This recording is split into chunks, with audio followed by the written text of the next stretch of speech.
Eu quero ler o texto e peço que você abra sua Bíblia, por favor. Primeira carta que Paulo escreve a Timóteo, capítulo 6, e nós vamos ler a partir do versículo 6. Nós estamos no meio de um pensamento sobre Simple Life, vida simples, e Deus vai falar conosco hoje, ok? Vamos ao texto. O texto diz assim: de fato, capítulo 6, versículo 6, a piedade com contentamento é grande fonte de lucro, pois nada trouxemos para este mundo e deste mundo nada podemos levar.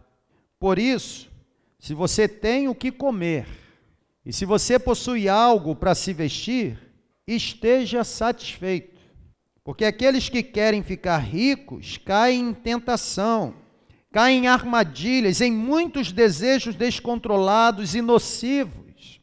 E esses desejos levam esses homens a mergulharem na ruína, na destruição, porque o amor ao dinheiro é a raiz de todos os males. E algumas pessoas, por cobiçarem o dinheiro, acabaram se desviando da fé e hoje estão completamente atormentadas em muitos sofrimentos.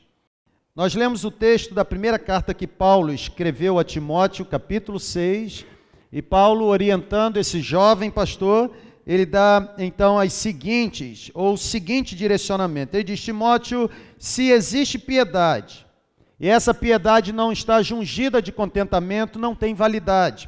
Agora, se tem piedade mais o contentamento, o resultado é uma grande fonte de lucro, porque nós não trouxemos nada para esse mundo, e desse mundo nós também não levaremos nada.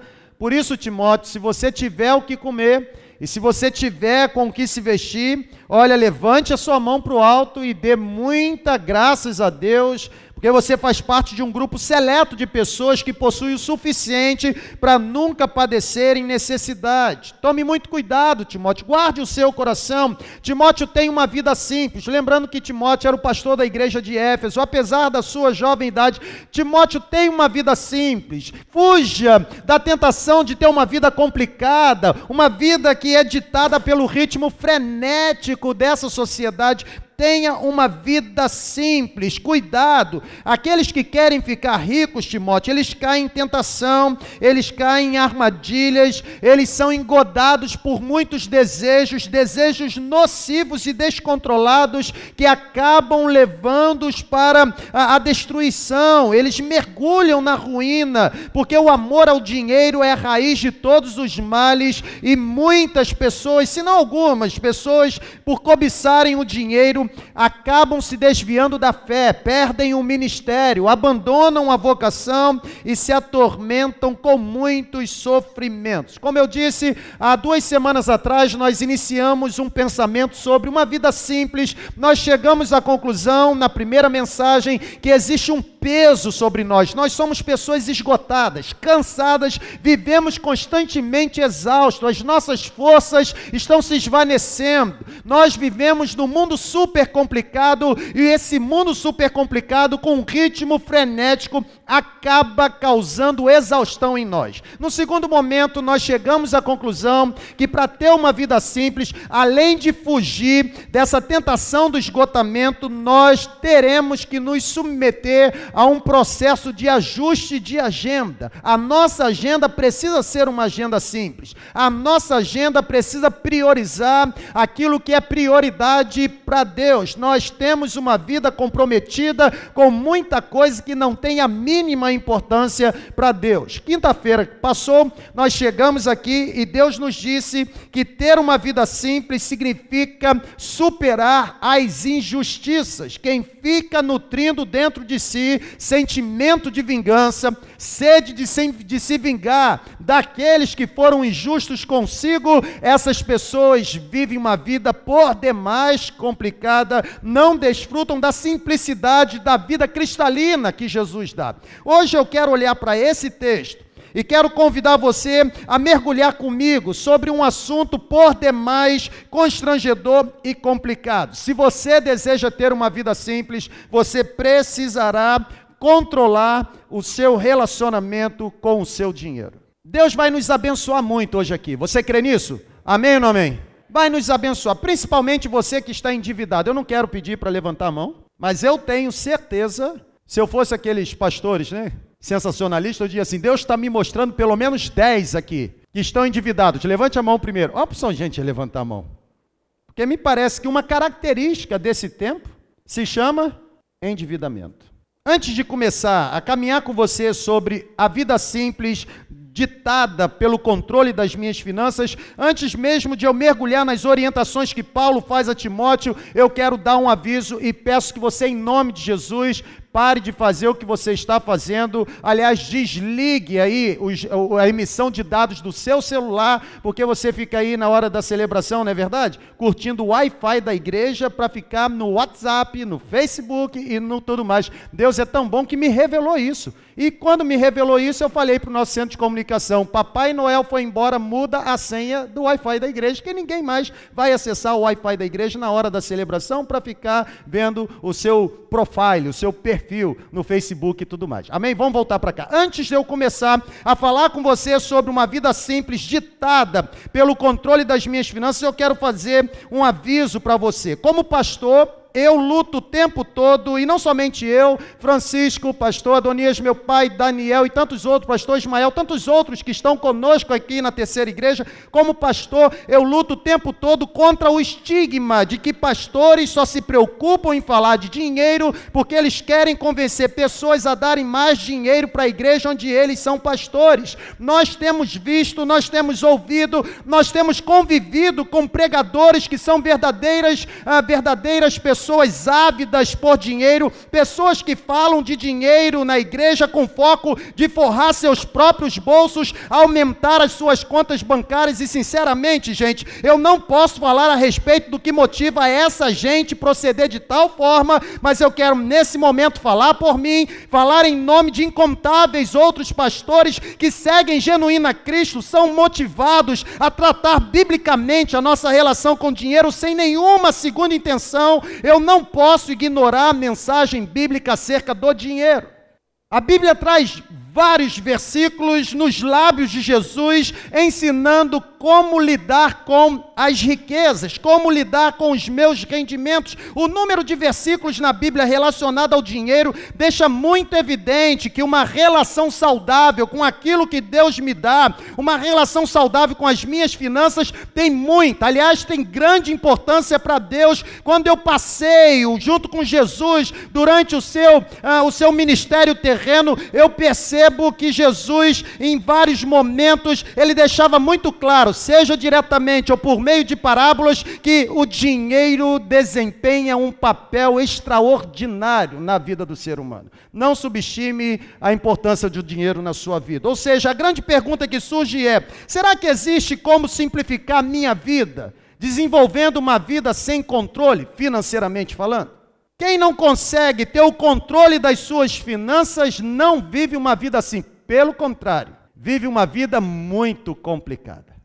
Todos nós temos conhecimento, todos nós temos alguma experiência, seja conosco mesmo, ou seja com pessoas que nós temos convívio, pessoas que foram destruídas pela maneira como se relacionavam com dinheiro, pessoas que foram escravizadas pelo dinheiro. Hoje eu estava assistindo um programa de televisão com a Aline à tarde, e lá estavam fazendo homenagem para um grupo que fez muito sucesso na década de 90, mais precisamente a partir de 1994. E fez muito sucesso, 10 anos parado, retornaram recentemente. E aí, na hora, a pessoa que estava entrevistando disse o número de CDs que eles venderam no auge da carreira. Eu esqueci o número, 9 milhões de CDs. Rapidamente eu olhei para ele e falei assim, eles não têm como ficar pobre, pode ficar parado não apenas 10 anos, mas a vida toda. 9 milhões de CDs. Eu fiz um cálculo, fui tentado pegar a calculadora rapidamente, falei, vamos supor que cada CD sai aí por R$15, multipliquei por 9 milhões, é muito dinheiro. Aí a Aline virou e falou assim, não, mas esse dinheiro não vai todo para ele, tem o produtor, tem o fulano de tal. Eu fui tirando, falei assim, Aline, ainda sobram 9 milhões, 9 milhões ele está rico até o final da vida. Mas não é interessante que gente que tem 9 milhões, num curto tempo, eles conseguem colocar tudo a perder. E de 9 milhões passam a não ter absolutamente nada. Nós temos vários exemplos assim. Recentemente foi publicado, há alguns meses atrás, um grande empresário que disse que seria o empresário mais rico do mundo, tendo que entregar sua Ferrari, sua Lamborghini e tantos outros automóveis. Por quê? Porque perdeu todo o dinheiro que tinha. Não há como simplificar a vida se a minha relação com o dinheiro que recebo está fora do controle. Todos nós podemos um dia passar por momentos difíceis no lidar com o dinheiro. No entanto, nós precisaremos decidir não nos tornarmos escravos do dinheiro. Talvez essa seja a sua história, talvez você esteja aqui sendo escravizado pelo dinheiro que Deus lhe deu, você coloca toda a sua esperança nos rendimentos que você possui, você faz da riqueza que Deus te deu a finalidade última da sua existência. Talvez por causa disso você esteja carregando culpa, esteja carregando vergonha, porque não foi capaz de estabelecer parâmetros na administração dos seus recursos, o que levou você a perder muitos deles e se tornar aprisionado pela prisão chamada endividamento. Pare um instante. Stop, please. Pare um instante. Por um momento. E reflita no seguinte: se a sua condição financeira, se a sua vida financeira fosse colocada ou descrita num outdoor, diante de todos os seus amigos, conhecidos, familiares, qual o sentimento que permearia o seu coração se a sua vida financeira, a sua realidade, os seus rendimentos fossem expostos num outdoor e os seus amigos, os seus conhecidos pudessem contemplar? Você sentiria satisfação e paz pela exposição ou você experimentaria um profundo constrangimento pelo descontrole com o dinheiro? Vocês estão entendendo? Está soando já? Não? Tranquilo? Começaram já a quebrar o cartão de crédito? Não, né? Mas vai quebrar.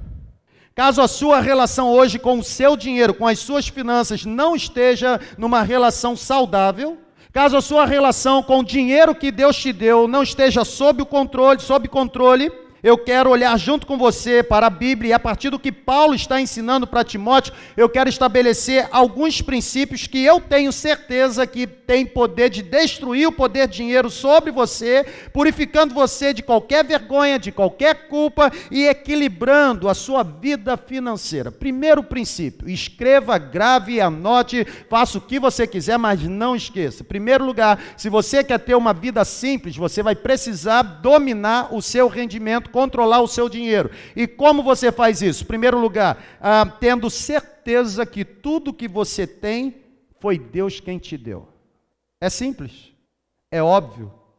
Talvez você venha para uma celebração, eu confesso você, abro um parênteses, confesso você que eu faço isso sempre. Eu sou tentado sempre a ter esse mau costume de ir para uma celebração em que vai ter alguém pregando e vou com uma expectativa do camarada me fazer entender um negócio que eu nunca vi e ouvi na face da terra. E eu tenho aprendido no meu tempo de ministério que a gente só tropeça em pedras pequenas. São nas coisas simples. A gente fica tão preocupado com as grandes pedras e a gente se esquece das coisas simples. Eu quero trazer você para algo muito simples. Tudo que você tem, adivinha? Foi Deus quem te deu. Quando você descobre que tudo que você tem na vida veio de Deus, a sua vida se torna muito simples. Olha o que Paulo está dizendo no texto para Timóteo. Paulo diz assim: Timóteo, nada trouxemos para este mundo e desse mundo nós não vamos levar nada. O que Paulo está dizendo é o seguinte: Timóteo, você não é, não foi e nunca será dono absolutamente de nada, porque tudo que você tem, alguém te deu e esse alguém é Deus. Você não trouxe nada para esse mundo, você não vai levar nada desse mundo. Eu me lembro um tempo em que eu falei sobre a teologia do desperdício, e falei quando a nossa contribuição se torna um desperdício, e um ponto daquele sermão dizia assim: carros funerários não têm reboque. Você não consegue levar nada. Na primeira ministração sobre o peso do esgotamento, eu disse para vocês, ou para aqueles que estavam aqui, o seguinte: a gente gasta a única vida que a gente tem tentando conquistar uma porção de coisa, e tudo que a gente conquista, depois a gente perde tudo, tentando resgatar a única vida que a gente tem. Nós não somos dono absolutamente de nada. Talvez você se sinta ofendido agora e diga assim, não, o senhor está errado, o senhor está falando loucura. O carro que eu ando fui eu que comprei, foi com o meu dinheiro. A casa que eu moro eu comprei com o meu dinheiro, foi o meu suor, foi o meu sacrifício. Meu filho, em nome de Jesus, talvez você seja um cara meio marombeiro, muito forte, e ninguém tenha tido coragem de se aproximar de você e alertar você sobre a verdade. Mas eu quero fazer isso até porque eu tenho certeza que você não terá coragem de me agredir publicamente. Por isso eu vou falar isso publicamente para você agora. O que eu quero dizer para você? Tudo que você possui porque Deus te deu. Nenhum de nós chegou aonde chegou na vida porque desempenhou 100% de força própria. Nós não chegamos sozinhos à situação em que nós nos encontramos hoje. Nós não chegamos por iniciativa própria onde nós estamos. Nós chegamos com o auxílio de alguém. Sem a ajuda de uma outra pessoa, nós não estaríamos onde nós estamos. Aí você diz assim, tá doido? Tô não, sabe por quê? O que é que te dá dinheiro hoje? É a sua profissão? É, você precisou de um professor para te ensinar. Não é verdade? Você precisou de um professor, você precisou da mentoria dos seus pais, você precisou da oportunidade que foi te dada por um chefe, por um superior, você precisou da influência de alguém que te ama e com a influência pode te abençoar. Você não chegou onde você está sozinho, alguém foi usado por Deus para você estar onde você está. Se você tiver um pouquinho de juízo, um pouquinho, um bocado, de juízo, com certeza você vai concluir que você não chegou onde você está sozinho. Deus usou outras pessoas, e essas pessoas têm um nome, são presentes de Deus para a sua vida. Tudo que você tem, tudo que você recebeu, você tem e recebeu das mãos de Deus. É o primeiro ponto. Quando você entende isso, você já começa a ter uma vida assim, porque você perde aquele senso possessivo de achar que tudo é seu e somente seu. Não é. Nem a sua vida é somente sua. Tanto não é que você não tem controle sobre ela. Você não consegue acrescentar 1 centímetro à sua estatura, como Jesus diz em Mateus capítulo 6, como você também não consegue acrescentar um dia à sua existência. Até a vida que você tem, o ar que você respira, Deus te deu. Você está entendendo? Segundo lugar, olhando para o texto, eu penso que ter uma vida simples, além de reconhecer que tudo que eu tenho foi Deus quem me deu, aperte o cinto. Segundo lugar, eu preciso aprender a viver com alegria pela provisão de Deus sobre minha vida. Isso aqui me abençoou. Mexeu comigo. Porque preste atenção, vamos lá. Novamente o texto bíblico diz assim: se você tem o que comer e se você tem o que se vestir, esteja satisfeito. Problema é que ninguém está satisfeito tendo o que comer e tendo com o que se vestir. A gente sempre quer algo. Aliás, uma da grande virtude no ser humano é a sua capacidade de não estar satisfeito com nada. Eu fui pego nisso. Você sabe do que eu estou falando.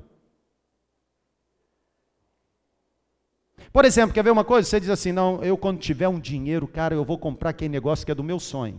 A minha filha de 8 anos virou para mim e falou assim, papai, só me dá um iPhone? Hã? iPhone? Quem te ensinou a falar isso, minha filha? Essa palavra é do diabo. Isso não é de Deus. iPhone. As crianças hoje pedem um. Mas não é interessante? Porque olha só. Eu volto a dizer, isso aqui me abençoou, porque é para mim.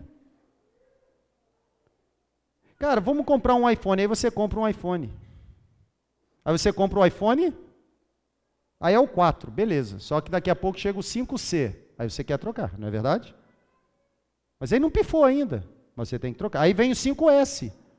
Você tem que trocar, porque o 5S tem o tal da... Qual o nome daquele negócio? Biometria, né? Só que já vem o 6. Mas o 6 não, mas tem o Plus, que é maior, né? Aí você vai nessa loucura. Você não, eu, tá? Eu vou nessa loucura. E daqui a pouco eu não estou vivendo dentro da provisão de Deus para a minha vida. É aqui que eu quero que você habite comigo. Paulo diz assim: se você tem o que comer, se você tem com o que se vestir, esteja satisfeito. Semana após semana nós ouvimos nesse lugar que prosperidade na Bíblia não tem a ver com abundância de recurso financeiro. Prosperidade na vida tem a ver com possuir o suficiente para nunca padecer necessidade. Se você não dorme no relento, se você não anda pelado, se você não passa fome, você tinha que levantar sua mão para o alto e começar a dar muita graças a Deus, porque você faz parte de um povo seleto, o povo mais próspero da face da terra. Se a prosperidade não teve e nunca terá relação com riqueza, gente. A gente precisa encontrar a paz de viver com a provisão que Deus traz para a gente. É próprio da nossa natureza humana almejar circunstâncias mais favoráveis. É próprio nosso querer melhorar o nosso parâmetro de vida. É próprio, é natural, faz parte da nossa essência, nosso DNA. Buscar uma maior abundância, procurar uma vida menos sofrida. Quem nunca pensou, quando eu tiver aquele emprego, ou se eu tivesse um emprego melhor, se eu tivesse uma casa melhor, se eu tivesse um carro melhor, eu seria feliz. Quem nunca pensou assim? Hoje eu estava preparando esse sermão. A Aline estava meio sonolenta lá na sala e eu a acordei para falar de uma pesquisa. Na hora de preparando o sermão, você começa a pesquisar tal, daqui a pouco eu fui parar, sabe onde? Instituto Gallup, Estados Unidos. Correspondente IBGE nosso aqui no Brasil. E olha que interessante, presta atenção. A pesquisa é de 2012, está no site da revista Times. Presta atenção, diz assim: os países de primeiro mundo, como por exemplo os Estados Unidos da América, eles deveriam possuir as pessoas mais felizes da Terra. Por quê? Porque as pessoas que vivem em países de primeiro mundo, como os Estados Unidos da América, desfrutam de maior riqueza do que a maioria dos que habitam nos demais países. O povo dos Estados Unidos da América é mais privilegiado que o povo de muitos outros países. As pessoas do primeiro mundo, de países ricos, tem mais oportunidade de receber educação, tem maior possibilidade de receber uma assistência médica adequada, eles têm mais chances de possuir uma casa, de conseguir comprar o seu próprio carro, eles desfrutam de maior oportunidade de usufruírem de uma maior liberdade. No entanto, diz a pesquisa do Instituto Gallup 2012, Estados Unidos da América, embora seja um país de primeiro mundo, com todas as riquezas que possui, ele ocupa o 33º lugar ou a 33ª posição na escala de felicidade. Isso aqui é mundial. Isso aqui me fez lembrar do livro Em Busca da Felicidade, do Billy Graham, que ele diz assim: olha, eu conheci uma texana, uma popstar, uma mulher famosa, e ela dentro do seu quarto, no hotel, depois de um grande evento, ela parou com ela mesma e começou a pensar o seguinte: eu tenho fama, eu tenho sucesso, eu tenho dinheiro, eu tenho admiração do povo, mas ainda assim eu sou uma mulher completamente infeliz. Você está entendendo? As pessoas que vivem no país de primeiro mundo, ou nos países de primeiro mundo, elas deveriam ser consideradas pessoas mais felizes. No entanto, essa pesquisa, para nossa surpresa, diz que os 7 primeiros países mais bem colocados nessa escala de felicidade, desenvolvido por essa pesquisa, são países subdesenvolvidos que pertencem a um terceiro mundo. Que loucura! E aí você vira e fala assim: mas o que isso significa? Sabe o que significa? O que Paulo está dizendo: ter mais não aumenta a felicidade de ninguém, gente. Por que vocês estão quietinhos assim? Por exemplo, o Instituto Gallup apontou a Guatemala. Você já ouviu falar na Guatemala? É um país fera, não é, gente? Você quer ir para lá, curtir as suas férias? Você não sabe o que é? Eu vou te dizer a estrutura da Guatemala. Guatemala é um país que foi arrasado pela guerra civil e classificado logo acima do Iraque no índice de desenvolvimento humano. É o 7º país no mundo em termos de emoções positivas, ou seja, apesar da violência praticada pelas gangues, Os guatemaltecos são os mais felizes. Eu tive que descobrir quem mora na Guatemala é o quê? O Google diz, os guatemaltecos são os mais felizes do mundo.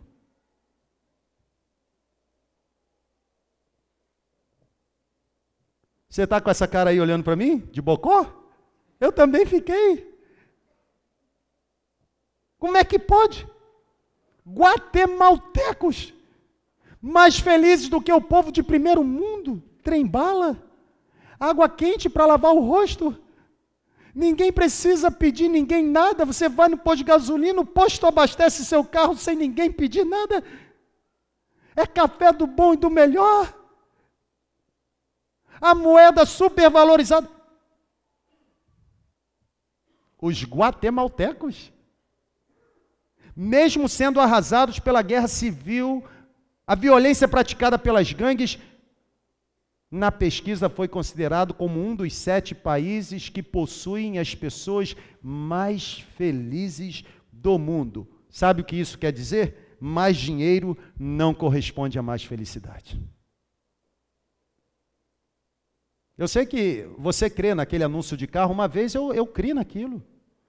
Uma vez eu estou dirigindo, aí vi no carro da frente um aviso que diz assim: dinheiro não traz felicidade. Dê o seu para mim e seja feliz. Eu sei que você crê nisso. Um dia eu criei.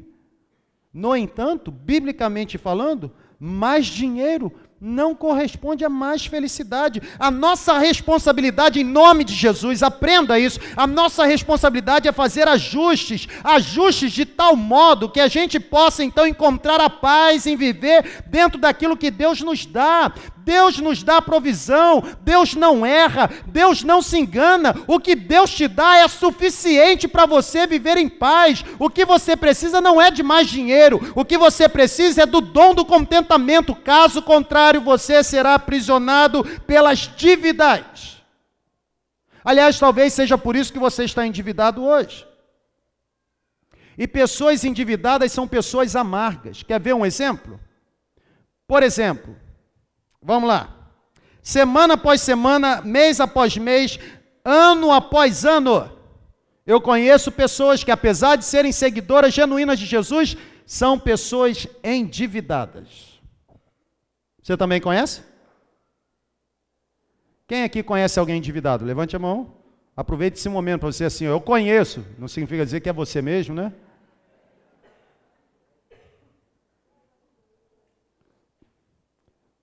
Eu não sou formado na área de economia, ok? Não fiz esse curso. Aqui na Terceira Igreja tem algumas pessoas que são habilitadas, abalizadas para falarem nessa área. Pessoas formadas. Mas eu tenho certeza que mesmo meu desconhecimento técnico, se eu perguntasse para uma delas, contadores, economistas, pessoas que trabalham em bancos, que são aqui da Terceira Igreja, se eu reunisse vocês para um breve concílio e submetesse vocês uma pergunta dizendo assim: qual a definição de dívida? Independente do termo técnico que você vai usar, eu tenho certeza que a Bíblia vai te ajudar, porque, biblicamente falando, olhando para esse texto de Paulo, dívida, por definição, é o resultado de você desejar mais do que a provisão que Deus trouxe para você. Ou seja, dívida é você mesmo recebendo provisão de Deus, arranjar outras maneiras de obter mais. Dívida significa você dizer que Deus errou no cálculo porque Ele derramou insuficiente para você suprir as suas necessidades. Que coisa legal, né? Não tem você aí que está em dívida, endividado? Não tem você que está endividado? Eu não estou falando de contas a pagar, estou falando de endividamento. Uma coisa é você ter conta a pagar e ter dinheiro para pagá-las. Outra coisa é você ter feito conta e não ter nenhuma condição de honrar. Não tem você que está endividado? Olha para mim, em nome de Jesus. Não desiste não, seja forte. Vamos até o final. Você que está endividado, sabe qual é a oração que você está fazendo para Deus? Você está dizendo para Deus o seguinte: ah, Deus, o Senhor errou. Olha, o senhor falhou, o senhor não sabe fazer muito bem a matemática, o senhor errou nos cálculos, Porque o Senhor me deu esse salário aqui, essa provisão sua é insuficiente, eu quero mais, eu preciso de mais. Quando você está endividado, você está dizendo para Deus, Deus, o Senhor estragou tudo, o Senhor entendeu tudo errado, o Senhor errou feio na sua soma, eu tenho que ter mais dinheiro, porque o Senhor me deu pouco e por isso agora eu precisarei ficar endividado para conseguir alcançar a minha renda ideal. A sua dívida está falando isso para Deus. A pergunta que eu faço é, Deus erra, irmãos? Sim ou não? Um cara que pega 5 torradas, 2 sardinhas, multiplica para alimentar uma grande multidão, refutando qualquer lei da matemática, você acha que esse cara erra em alguma conta? Você acha que ele se engana? O problema não é Deus, o problema é você. E outra coisa, não comece com essa loucura de achar que se você tivesse mais recurso, você sairia da dívida, porque a questão não é quanto você ganha, mas como você gasta, como você administra. Se com essa provisão que Deus te dá, você vive endividado, se Ele te der mais, você vai se endividar de novo. Sabe por quê? Porque a questão não é o valor da provisão de Deus sobre você, a questão é o seu coração. Você não tem o dom do contentamento, você não vive dentro da provisão de Deus para a sua vida, você olha para Deus e acha que o que Deus te dá é insuficiente para você. Deus se enganou. Eu não acredito nesse Deus que você está pregando com a sua dívida. E outra coisa, o endividamento traz vergonha, traz sentimento de culpa. E aqui, deixa eu esquentar um pouquinho aqui a frigideira para os membros da terceira igreja. Você endividado, você não tem como contribuir financeiramente. Não tem como ser uma bênção para as pessoas que estão precisando. Aí sabe o que acontece? Você vê outras pessoas contribuindo, ou vê alguém dizendo que tem que contribuir, você se ofende. Aí você acha que está pedindo muito, mas a questão não é pedir muito.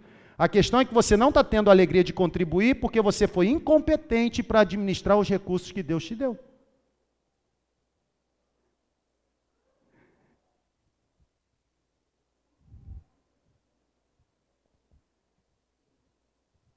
Nós temos que viver dentro da provisão de Deus.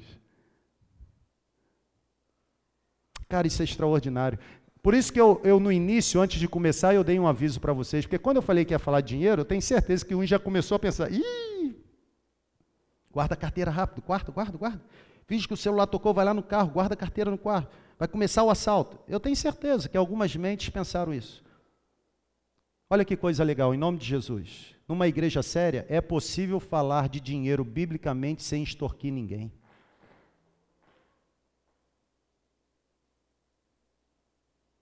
O nosso relacionamento com dinheiro diz respeito da nossa sexualidade. A minha terapeuta particular me ensinou isso.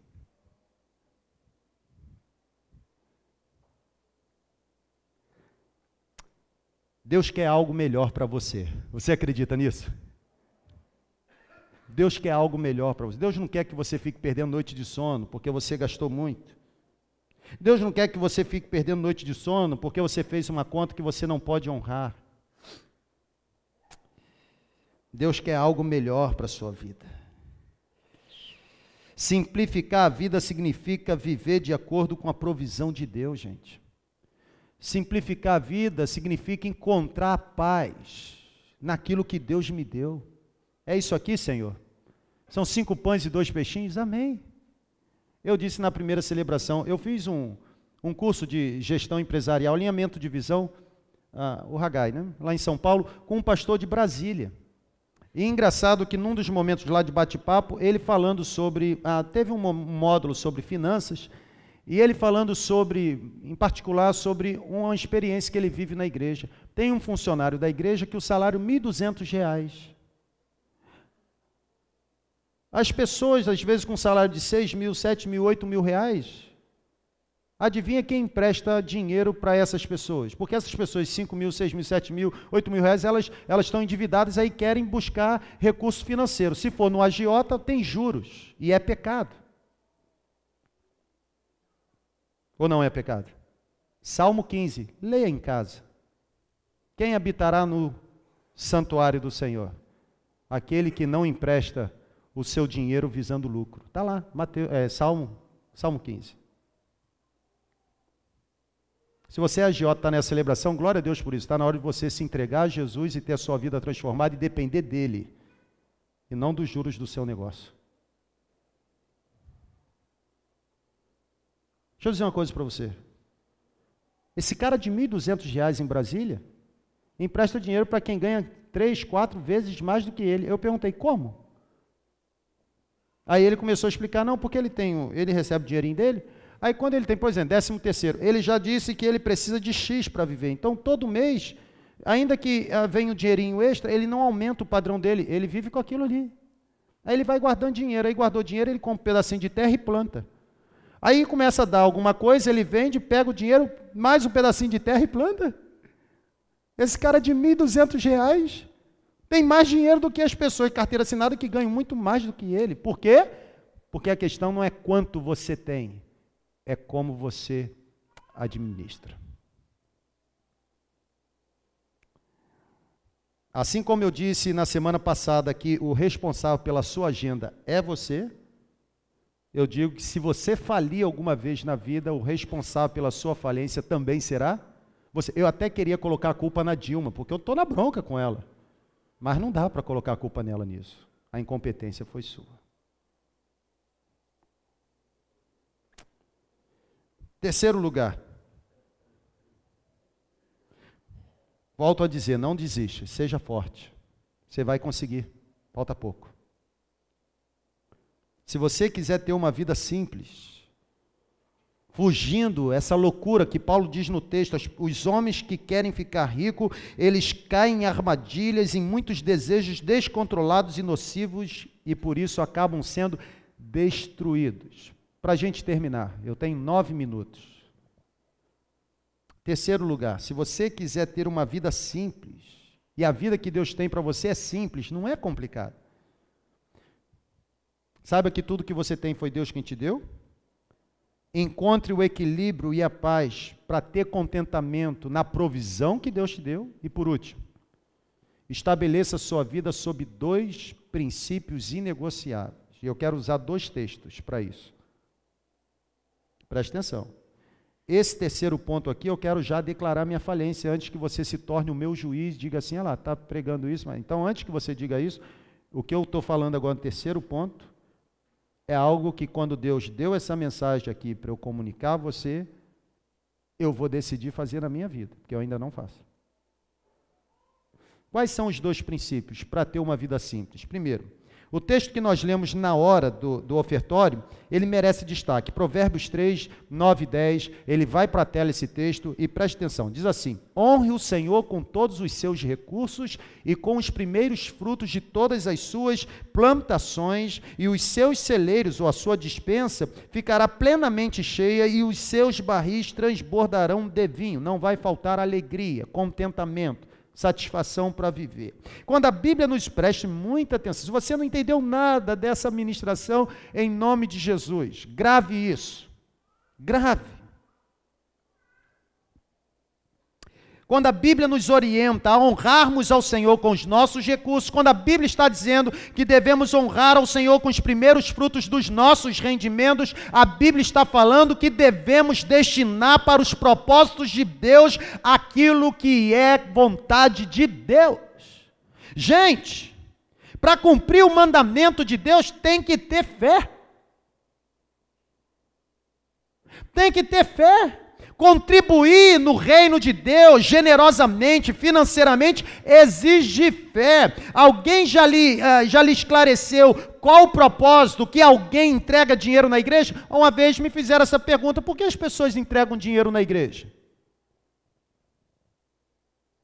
E aí eu me lembro de um artigo do Ed René, e ele diz assim, dar dinheiro na igreja tem sido uma prática cada vez mais questionada. Eu sei que você vai aceitar isso porque é o Ed René, porque se fosse eu falando, você ia me meter a burdoada, mas é por isso que eu falo, é do Ed René, que aí você já desarma, né? Diz assim, tal, eu admiro, tal. Então, presta atenção, ele diz assim, dar dinheiro na igreja tem sido uma prática cada vez mais questionada, certamente em virtude dos abusos de liderança religiosa, ou seja, pastores estelionatários, corruptos, pessoas que têm caráter duvidoso, as pessoas pessoas que deveriam contribuir agora ficam na retaguarda, por quê? Porque suspeitam que os recursos que elas vão doar, eles não serão usados para a finalidade, mas acabarão no bolso dos apóstolos, bispos, pastores. Não são poucas pessoas que se sentem desestimuladas a contribuir financeiramente porque uma vez foi enganada, em nome de Deus.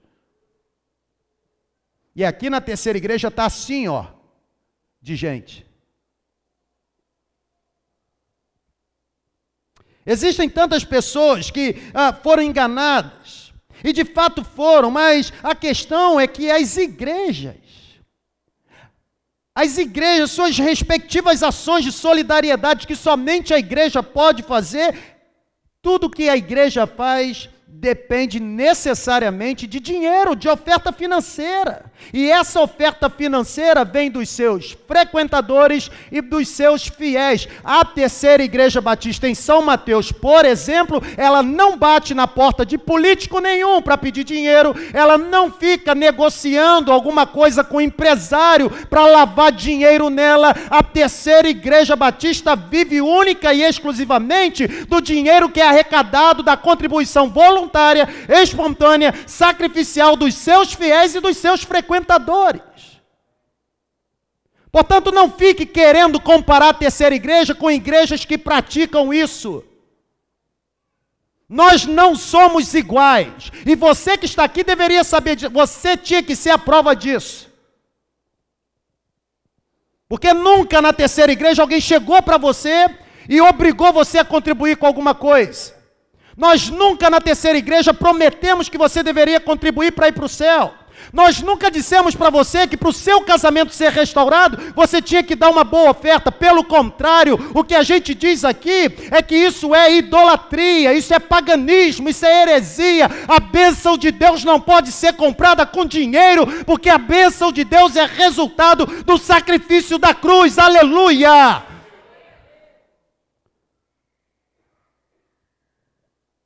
Você tem que honrar o Senhor com os seus rendimentos. Tem muita coisa para fazer na face da terra em nome de Deus. E é o seu dinheiro que Deus quer usar. Ou você acha que a gente vai negociar princípio para depender de dinheiro de político? Operação Lava Jato essa semana publicou que uma igreja em São Paulo está envolvida no caso Eduardo Cunha. É verdade? É mentira? Não sei. Mas o fato é que apareceu o nome de igreja. E aí sabe o que acontece? Amanhã eu vou na padaria e a atendente vira para mim e fala assim: bom dia, pastor. O de trás assim: mais um pilantra na face da terra. Aí você acha que eu tenho que falar isso com calma, né? É porque não é você que sofre. Não é você que é nivelado por baixo. Não é você que é estigmatizado pelos falsos estelionatários. Tinham que ser presos. As pessoas não querem contribuir.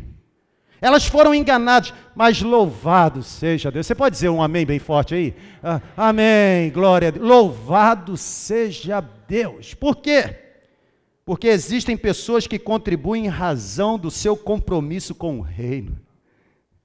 Existem pessoas que contribuem por causa da visão do reino. Elas acreditam numa instituição, elas acreditam numa igreja, elas querem investir o seu dinheiro em algo significativo. Louvado seja Deus que muitas dessas pessoas encontraram na igreja um local adequado para investir os seus recursos. Glória a Deus por isso. Até porque eu afirmo, se alguém diz acreditar em alguma coisa, mas não mete a mão no bolso, no fundo não acredita em nada. Eu acredito na igreja tal, meteu a mão no bolso, não acredita em nada, porque ninguém investe dinheiro naquilo que não acredita. Agora, se você acredita, está precisando de mais o quê? Está precisando pintar o porto, deixa comigo. Está precisando de quê? Está precisando comprar remédio para quem está... Porque você acha que a gente pede dinheiro para quê, filho? Você que é membro da igreja, fica falando uma porção de besteira. Você acha que a gente pede dinheiro para quê? Se eu fosse você, eu durante essa semana, eu pedia perdão a Deus. Não fale mal da igreja de Deus, ela é a noiva de Deus. Louvado seja Deus que existem pessoas que têm desprendimento de riquezas materiais.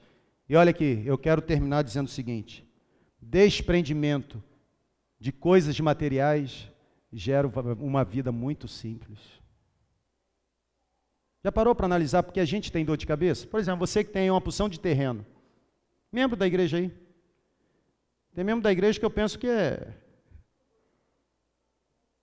tem mais terreno do que eu tenho cueca em casa.